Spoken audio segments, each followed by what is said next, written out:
Bienvenue dans cette partie consacrée à l'exécution et à l'achèvement des tests. Ici, on entre dans une phase très concrète du processus de test. On exécute ce qui a été préparé, on observe les résultats, puis on clôture proprement l'activité en capitalisant ce qui a été appris. C'est une étape essentielle car elle relie l'action sur le terrain et la communication finale vers les parties prenantes. Alors, les tests sont exécutés selon un planning défini à l'avance. Le testeur suit les étapes prévues, observe le comportement du système et compare les résultats obtenus aux résultats attendus. Cette activité peut sembler simple en apparence, mais elle demande de la rigueur, de l'attention et une bonne compréhension du contexte du test. Alors, dans cette slide, quand le résultat observé correspond à ce qui a été attendu, le test est considéré comme réussi. En revanche, lorsqu'il y a un écart, le testeur ne doit pas conclure trop vite à un bug. Il doit d'abord analyser la situation. Cette étape est importante car un écart peut venir du logiciel, mais aussi de l'environnement des données ou même du cas de test. Alors ici, chaque exécution doit être tracée de manière claire selon le contexte. Un test peut être marqué comme réussi, échoué, bloqué, non exécuté ou ignoré. Et ces statuts permettent de suivre précisément l'avancement de la campagne de test. Sans cette traçabilité, il devient difficile de piloter les tests, de mesurer la couverture ou de communiquer l'état réel du produit. Alors, avant de signaler un bug, il faut vérifier plusieurs éléments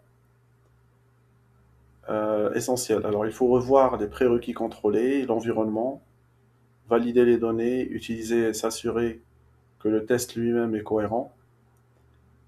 Alors, cette analyse évite de créer de faux défauts et améliore la qualité des remontées faites à l'équipe de développement.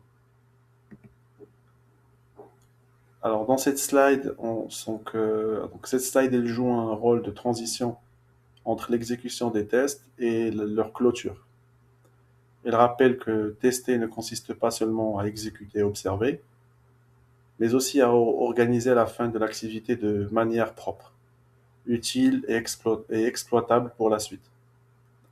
En d'autres termes, une campagne de test n'est vraiment terminée que lorsque ses résultats sont structurés et transmis. Alors ici, signaler un défaut, ce n'est pas juste écrire qu'un test a échoué.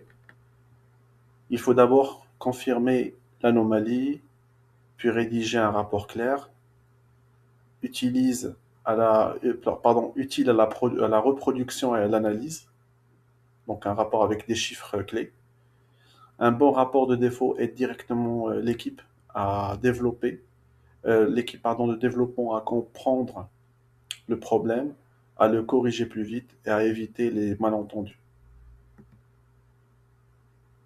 Alors ensuite, l'achèvement des tests intervient à la fin du jalon, comme une release, une fin d'itération ou la fin d'un niveau de test. À ce moment-là, on réalise un bilan des tests, on identifie les éléments encore ouverts, on archive le testware utile et on partage les résultats avec les parties prenantes concernées. Alors cette étape permet de clôturer le travail de manière structurée et de préparer la suite dans de bonnes conditions. Et enfin, le rapport de fin de test.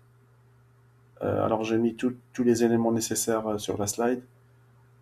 Euh, alors ce rapport de fin de test synthétise les résultats obtenus, les risques restants et les leçons apprises pendant la campagne. Il ne sert pas seulement à clôturer administrativement une phase, il constitue aussi une mémoire utile pour les prochaines itérations et soutient l'amélioration continue.